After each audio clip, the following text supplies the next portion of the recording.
Mesdames et messieurs, bonsoir. Bienvenue à cette nouvelle édition du Doc 3. Mon nom est Soleil Guérin et je serai votre animatrice pour l'émission d'aujourd'hui. À l'émission d'aujourd'hui, un reportage saisissant sur un mouvement religieux misogyne et radical, la mission de l'Esprit Saint de Joliette.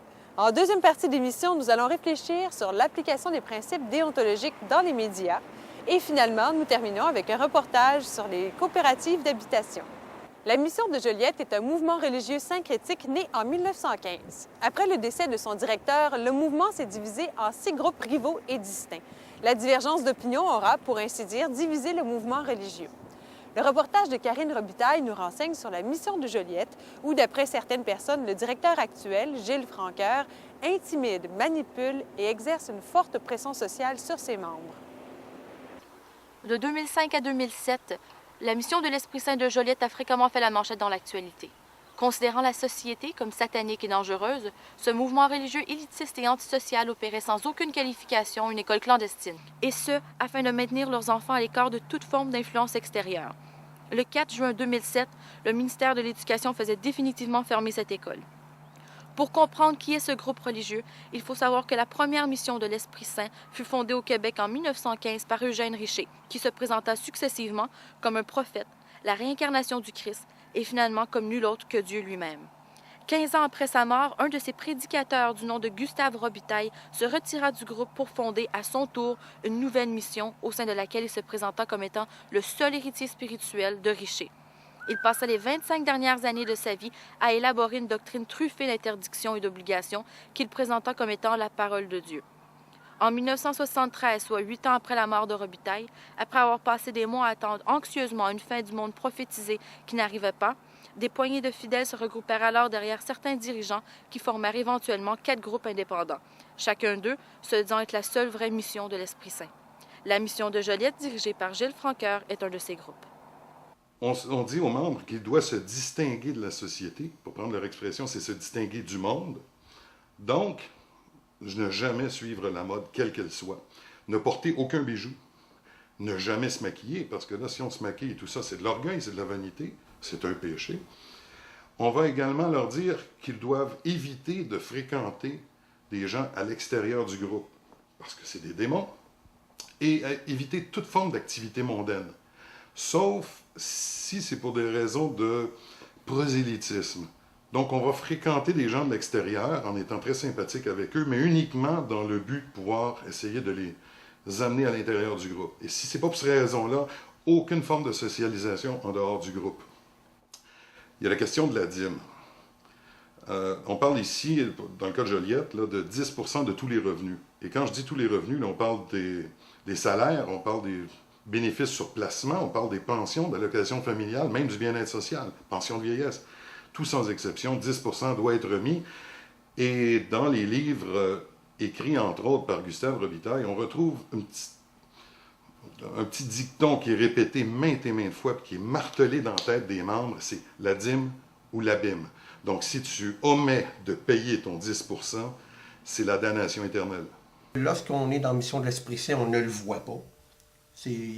En partant, en plus, c'était la façon qu'il enseignait à l'école, c'était toujours basé sur les croyances de la mission de l'Esprit Saint, qui ne croyait pas aux astres, qui ne croyait pas à la Lune. Il y avait beaucoup de carences du point de vue éducationnel, il y avait des problèmes d'éducation, parce que les gens qui enseignaient là-dedans venaient de la mission de l'Esprit Saint. Puis c'était une école qui n'était pas reconnue par la commission scolaire et le gouvernement. On nous dit que les jeunes filles à 14 ans doivent se marier avec des garçons de 16 ans. Et c'est pas un peut-être, là. Il y a une forte incitation à ce niveau-là. Et comme si ce n'était pas suffisant, la petite fille de 14 ans n'a pas le droit d'effectuer un contrôle des naissances. Il n'est pas question de prendre des préservatifs, des pilules anticonceptionnelles ou même des moyens naturels pour contrôler les naissances. Ils doivent laisser Dieu venir au monde, c'est-à-dire enfanter à chaque année. On se comprend? 15 ans, premier bébé, 16 ans, deuxième, 17 ans, 3 enfants, 18 ans, l'âge de la majorité, tu as déjà 4 bébés dans les bras. Okay?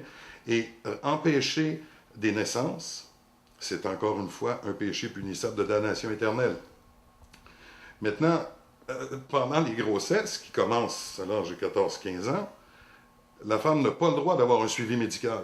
Parce que si un médecin la suit, ce serait pour eux comme dire « je n'ai pas confiance en Dieu ». Dieu ne peut pas veiller sur moi, il faut que j'ai un médecin qui veille sur ma santé. C'est un manque de confiance qui peut représenter une damnation éternelle.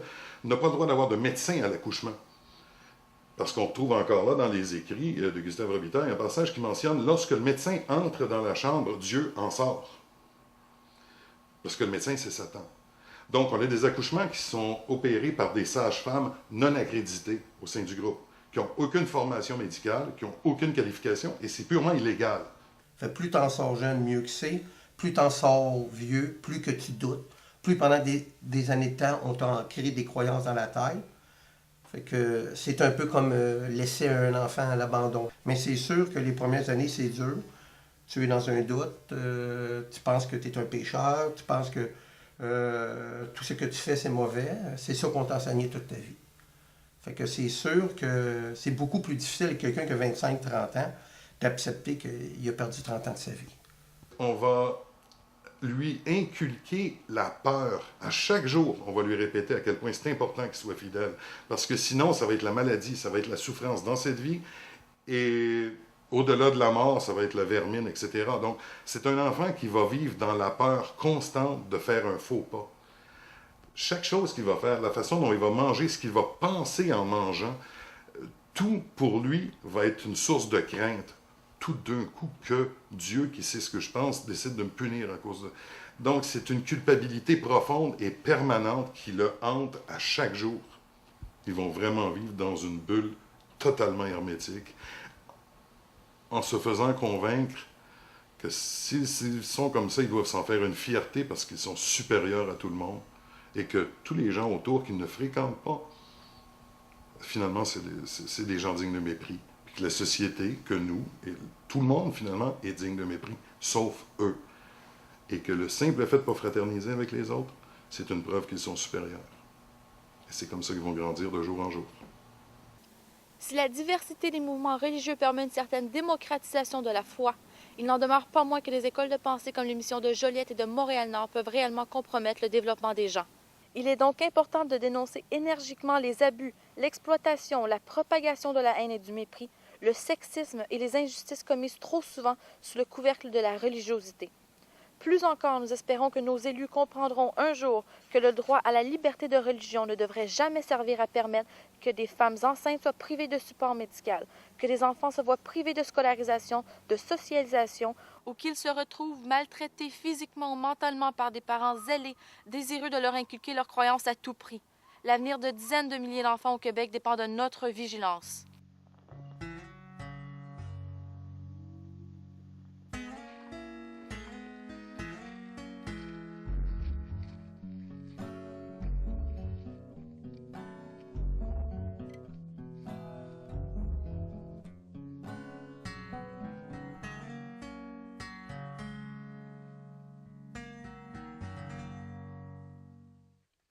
Le moins qu'on puisse dire, c'est que ce reportage nous incite à la réflexion et nous pousse à la prudence.